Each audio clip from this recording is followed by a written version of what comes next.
Welcome to American Railway Volume 9, as we look at trains along the Washington-Oregon border.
For this program, we travel to the northwest of the United States and to the mighty Columbia River, which flows through the city of Portland and onwards to the Pacific Ocean. The river divides the states of Washington on the north bank with Oregon on the south and is home to two mainline railroads, the Burlington Northern and Santa Fe and the Union Pacific. In our first section, we are on the northern side of the river on the BNSF tracks, just to the northwest of the Dalles. We will finish this section close to the Columbia Hills State Park.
This part of the BNSF Railway comes under the control of the Four Bridges sub of the Oregon Division, which runs from Wishram, just east of the Dalles, to Portland.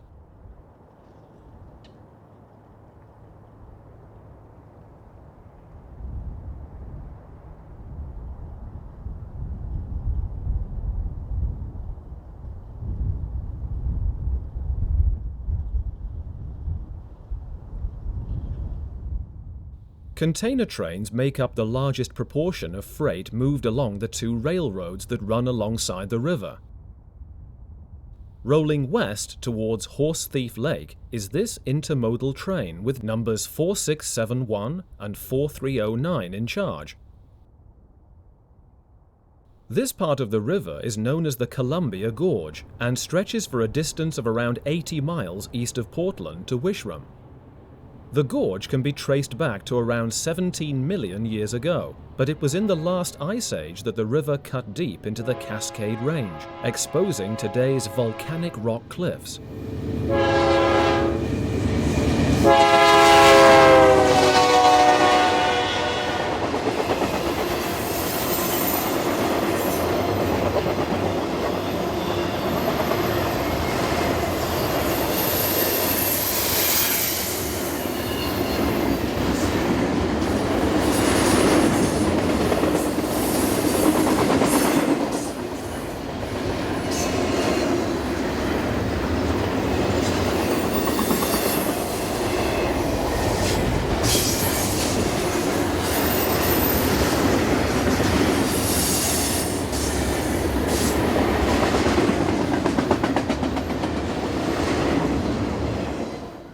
Differences in atmospheric pressure between the east and west sides of the Cascade Range produce a wind tunnel effect along the river gorge, where winds can regularly reach 35 miles per hour, making the region popular with windsurfers and kiteboarders.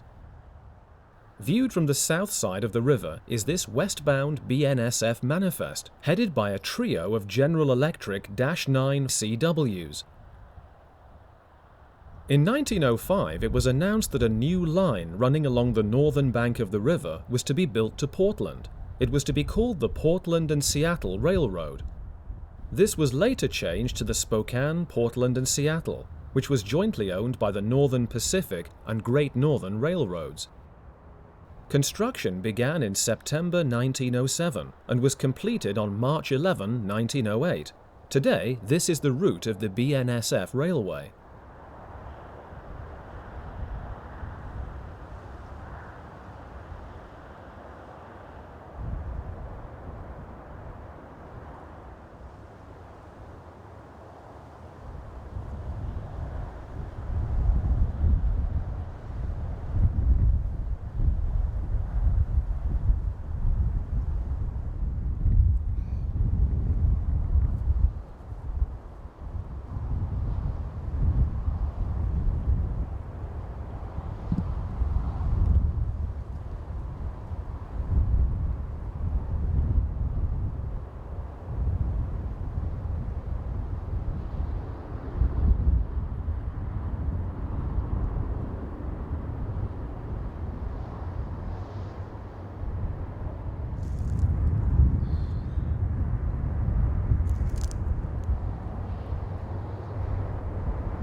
The river is navigable by large barges, which are a common sight.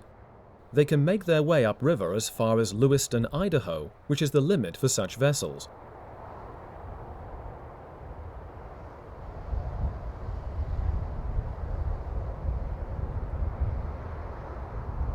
The river has been dammed in many places, and little of the original riverbed remains.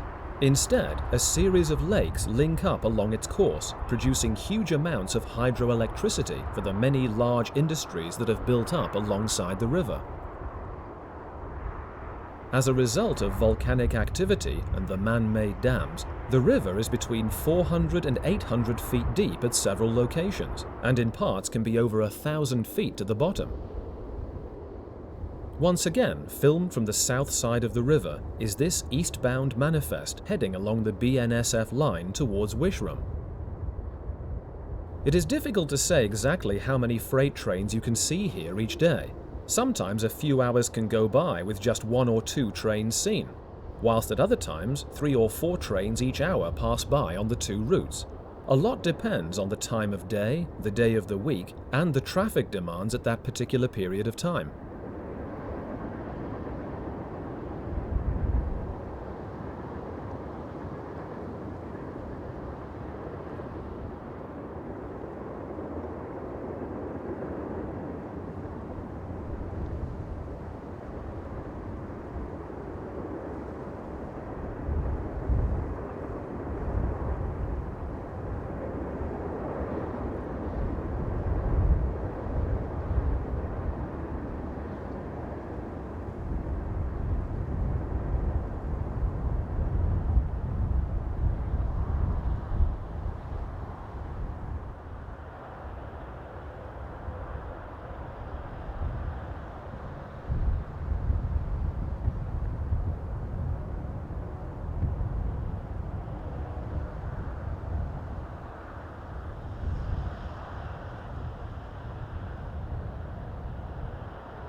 The basalt rock forms some excellent outcrops that are ideal for the photographer keen to obtain a number of spectacular images.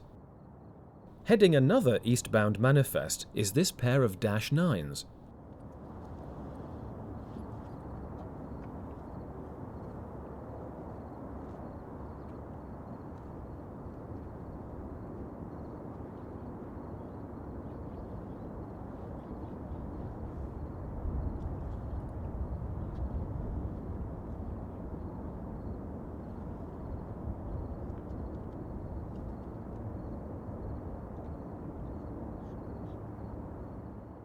The scene was taken from the rest area next to the Lewis and Clark Highway 14 as we look towards tunnel number 7.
This is a view of the southern bank of the river as a Union Pacific double stack heads east.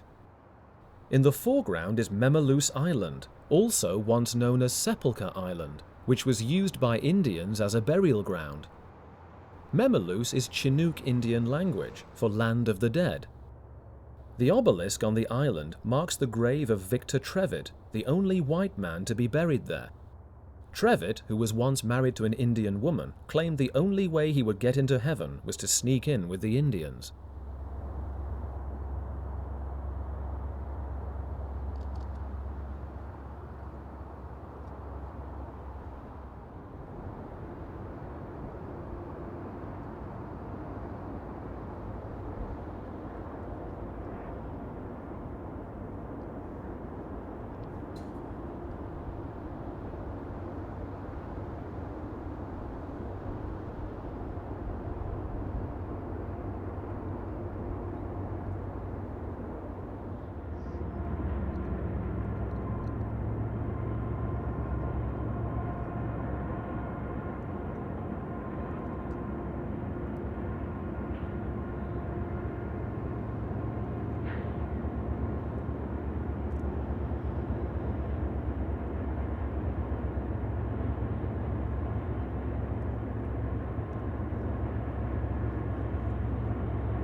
Finally, heading along the BNSF tracks are 9268 and 5833 on a westbound unit coal train.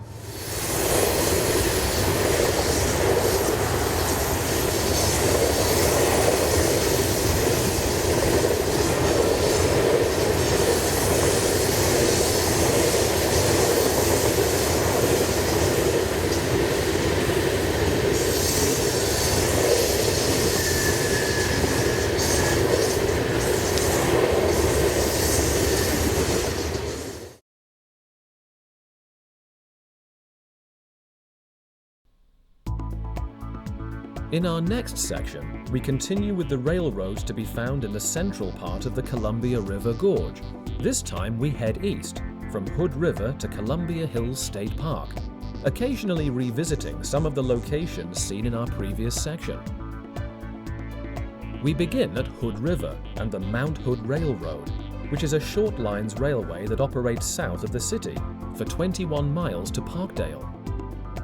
The railway has one of only 5 operational switchbacks still in use in the United States. Today, the railroad generates most of its income from passenger excursion traffic, as well as from shipping a small quantity of freight. Here, Mount Hood's GP38 number 02 is seen propelling the return excursion from Parkdale into the station, guided in by radio contact with the engineer at the rear of the train.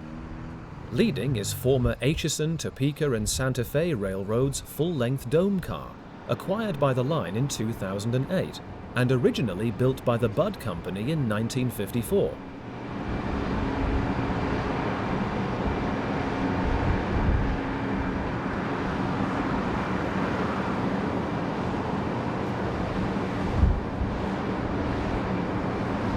Locomotive number 88 was originally Southern Pacific GP9, number 3885.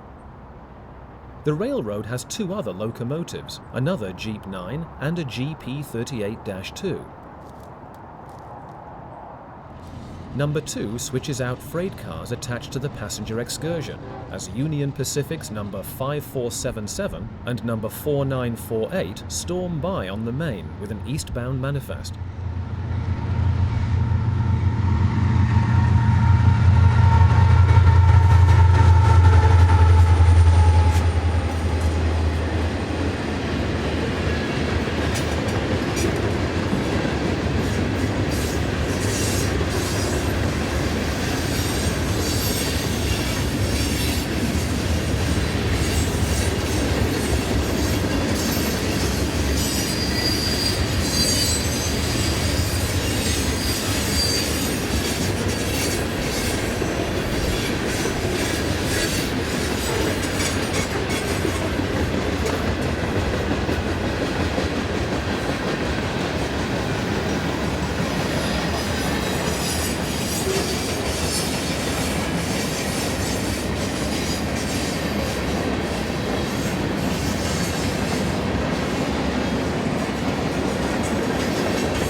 The Union Pacific Line comes under the control of the railroad's Portland sub, which runs from Troutdale to Hinkle.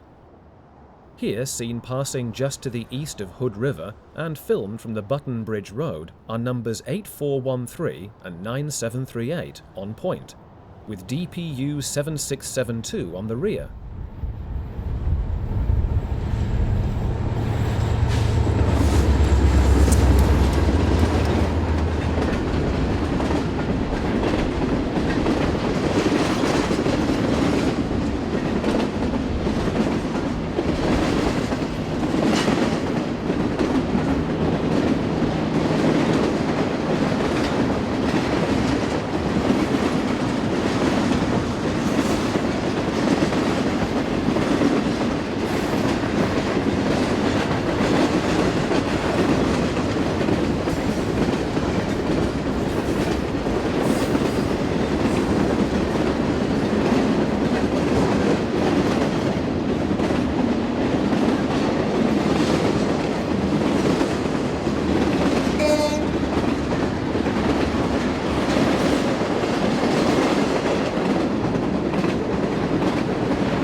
Unlike European railways, where the trains are much shorter, distributed power units may be used at intermediate points within or at the rear of a train.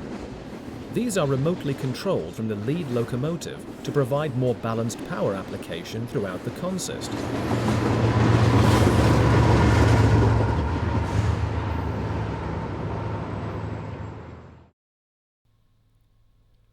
Running along the North Bank line is a pair of BNSF's C44-9Ws, numbers 5114 and 4960. A number of kiteboarders are also seen making the most of the windy conditions, including some performing spectacular leaps and somersaults.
On the Union Pacific Line, this westbound manifest heads around the curves at Rowena.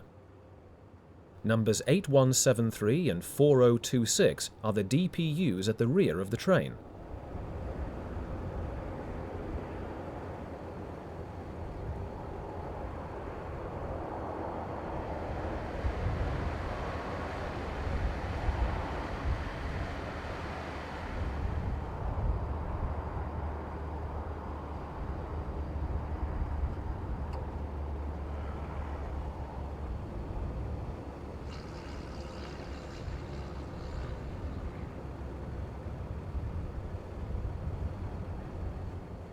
This is the scene at Horse Thief Lake as an empty unit coal train heads east with 6424 and 6402 on point.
On the rear of the train are DPUs number 5837 and 9173.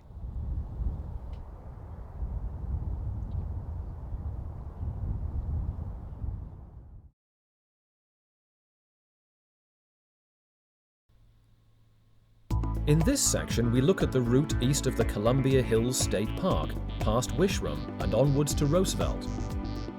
Both railroads treat this route with utmost importance, as it offers one of the few natural gateways through to the Pacific West Coast ports, used for the transshipment of containers and general merchandise, particularly grain and wood products. The whole area is dominated by the 11,240-foot Mount Hood. A volcano, it last saw major activity in the late 1700s. Although regarded as currently dormant, there are predictions of volcanic activity occurring any time over the next 30 or so years. Rolling towards the camera at the Avery Recreation Area just east of Columbia Hills State Park are a trio of BNSF-9 44CWs powering this westbound train of auto racks.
The local farm animals seem used to the regular flow of railway photographers to the area and continue going about their business in the dried-out grass.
As this unit coal train heads away into the distance, your eyes will be drawn to the numerous wind turbines on the hills. However, if you look to the right-hand side of the screen, you will see America's version of Stonehenge.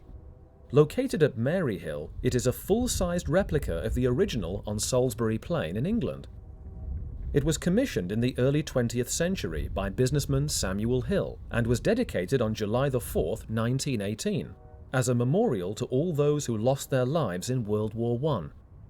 The monument was completed in 1929. Finally, just east of Roosevelt, this westbound manifest is headed by an SD75M, resplendent in war bonnet red livery, leading 3-944CWs.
On Wednesday, September 8, 2010, Union Pacific's historic steam locomotive, Northern Type 484 number 844, embarked on a 15-day, 2,300-mile tour from Cheyenne in Wyoming to Pendleton, Oregon, hauling the Portland Rose Heritage Tour.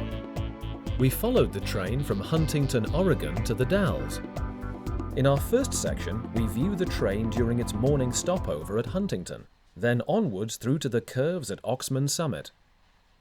The locomotive attracted many followers along the route. Having arrived well ahead of schedule at Huntingdon, here it undergoes checks before continuing the day's trip to its overnight stay at Hinkle. The engine was the last steam locomotive to be delivered to the Union Pacific Railroad in 1944 and has been at work ever since. At Lyme, this eastbound manifest was held to enable number 844 to pass on the main.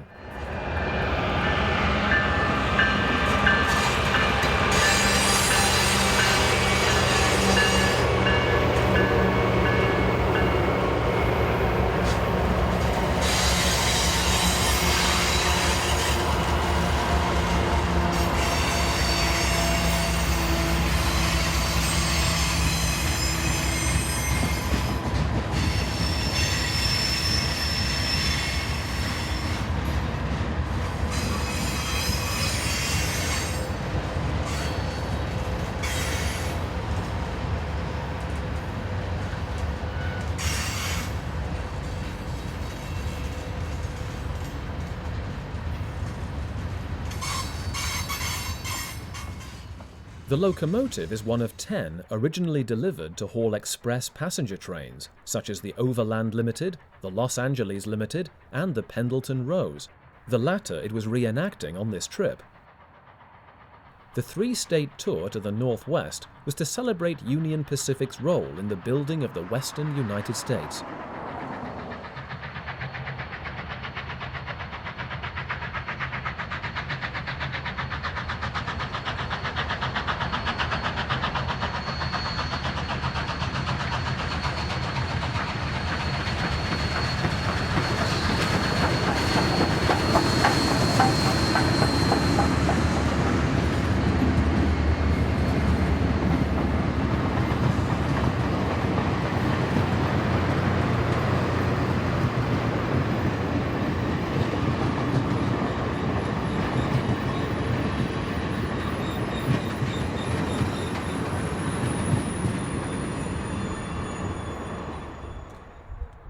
The Pendleton Rose originally began operation in the 1930s and ran from Chicago through to Portland.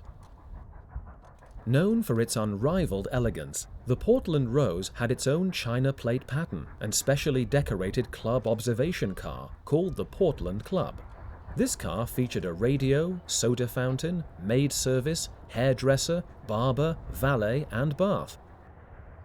Through the Columbia River Gorge between the Dalles and Portland, an open-top observation car was added to the rear of the train. Approaching Oxman, the tour passes another eastbound Union Pacific freight.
We continue north of Baker City to Hot Lake as the train makes progress on its journey towards the Columbia River Gorge.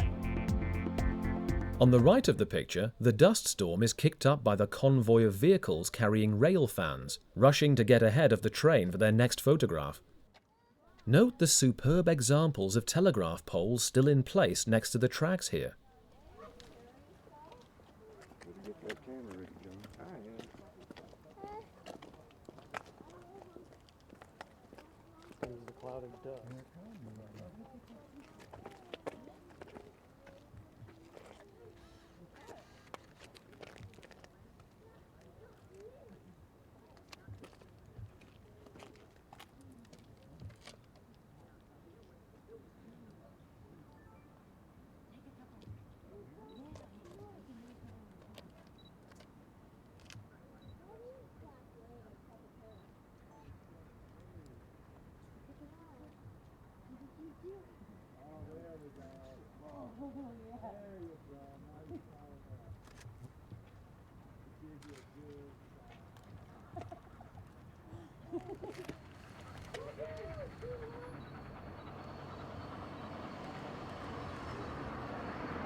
This is the summit at Camilla.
Moving north again to Mission, we see an eastbound manifest, this time with an SD90, an SD70 and two 9 CWs up front, together with another SD90 as the rear DPU.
Running ahead of the steam special was this loaded unit grain train, with no less than 7 locomotives in all, providing front-end power and DPUs mid-train and at the rear.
As number 844 passes the camera, you can glimpse the firebox burners. It is also evident that the brakes of the tail passenger car are dragging, a fault to be remedied at Hinkle overnight.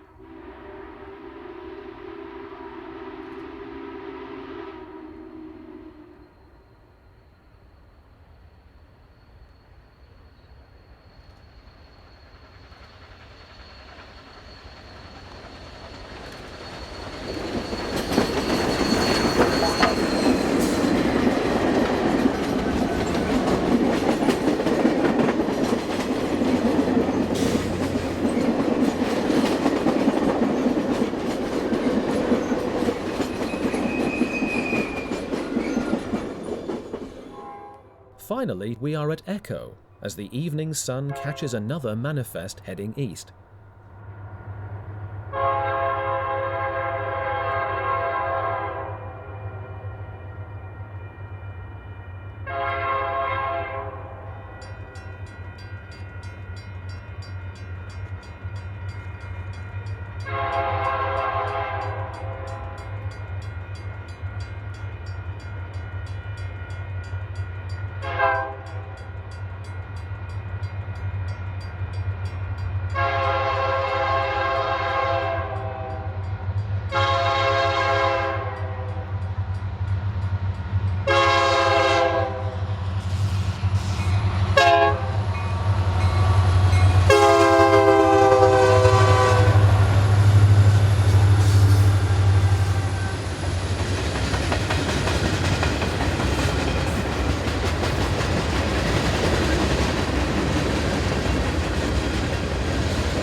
The next day, the Portland Rose departed Hinkle to travel along the Columbia Gorge towards the Dalles and onwards to Portland. Here it is seen passing over the bridge at LaPage Park.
On the opposite bank of the river, we can see this short westbound BNSF local.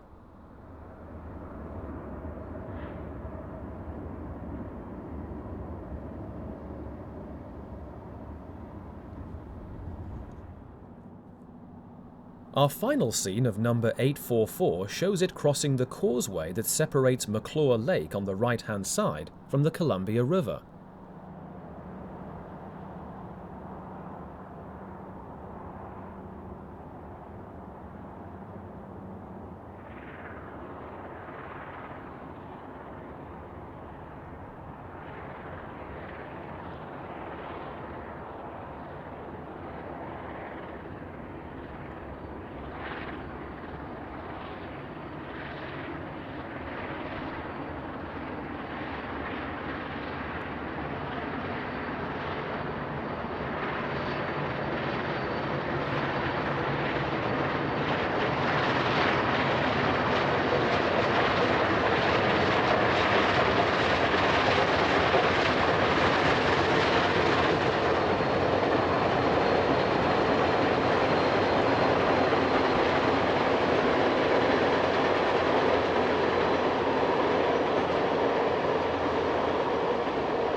As the river traffic continues on into the evening, we conclude with one last scene, as a Union Pacific SD70 leads a pair of AC45CWs and a -9W on a lengthy eastbound manifest.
On the far bank, we can just glimpse the Portland to Spokane portion of Amtrak's Empire Builder, bound for Chicago, headed by P42DC, number 140.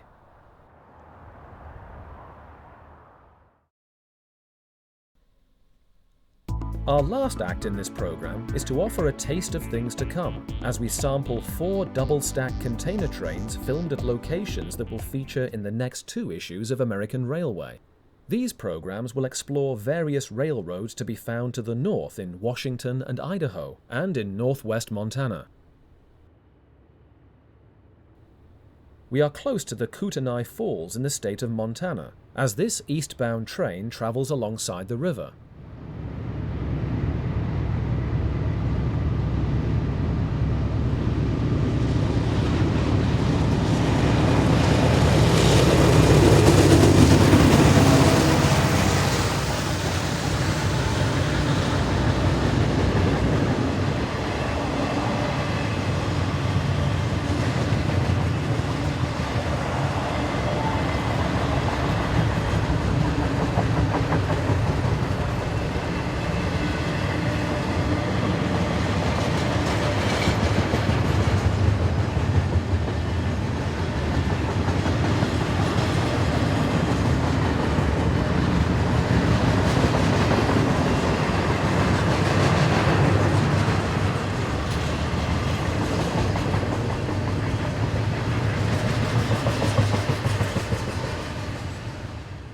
Not far away at Troy, the vistas across the river and north towards the border with Canada are stunning. Here, 4443 and 4972 again run along the south bank of the Kootenai River with an eastbound stack. As the train passes, US Highway No. 2 can be seen crossing the river.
Next, we are at Sand Point, Idaho, which lies on the western edge of Lake Pend Oreille, where the river bearing the same name flows west to meet up with the Columbia. Crossing the bridge and heading south, this massive train is powered by 4 -9 C44s.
Our final sample comes from Washington State, as this westbound intermodal pierces the late summer heat at West Malaga.